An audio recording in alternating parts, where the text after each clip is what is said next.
generally to the west, and then we've got that low settling into the Great Basin, producing those offshore winds. We saw it in Northern California, but also for Southern California, those critically dry conditions elevating the fire danger with those Santa Ana winds. We will cease tracking those changes, though, as a low pressure system starts to draw us off to the east of California, but it will bring some cooler weather and the potential for some showers. We'll also see those warmer than average high temperatures start to come to an end. Derived to 10 degrees above average, continuing to dry out that vegetation. And then all of a sudden, this big blast of cooler air comes in on Saturday. That will really be backing in, particularly to the Tahoe Basin, but also present those changes into Southern California with unseasonably cool weather for that location as complete weather playlist. Here's a look at our statewide precipitation, and this really tells the story of why we have the winds in Northern California, but no red flag warning, whereas we have the winds in Southern California, and we get into not only red flag warning conditions, but also a particularly dangerous situation. That's going to be the most extreme type of red flag warning that we can have.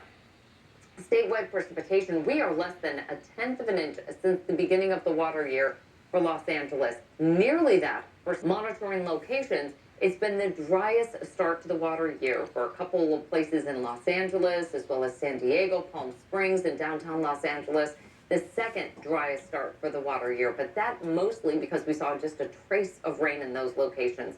We're seeing those deficits grow, not only for Southern California, but also, especially in November, which was one of the wettest that we had seen. And then December was, for all intents and purposes, basically average. But then by January, we really started to see things dry out here.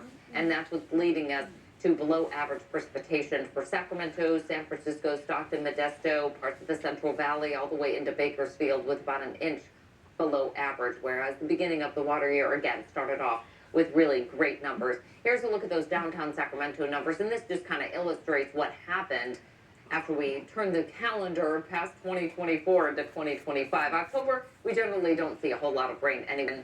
And by November, well, we got well above average, almost 4 inches of rain. December, closer to about average, about 3¼ inches of rain. And then January hit, and we've only had 3/10 of an inch. January, by the way, is usually our wettest month of the year. As you can see with our average monthly rainfall, we average about 3, almost 4 inches of rain in the month of January. We've only seen 3/10 of an inch of rain. Now, February and March can still be very wet months, so there's still plenty of time to do some catching up. It's just that could cause concern for some flooding, especially around the Palisades fire, the Eaton fire. We'll have some burn scars there, and there could be some mudslides. So we have to be very cautious of what we wish for. We want that rain to kind of come in and come in at a steady pattern, not necessarily all at once with a huge atmospheric river. That could cause some real concern. It's just we have a lot of catching up to do, and it's really looking unlikely that we'll wait, or not terribly uncommon. As you can see, the rainy season, it just ain't looking too good for us this year. It's looking real dry, unexceptional. Drought and wildfires will continue. All bad for the Southwest and the West Coast. Shout out to California. I'm out.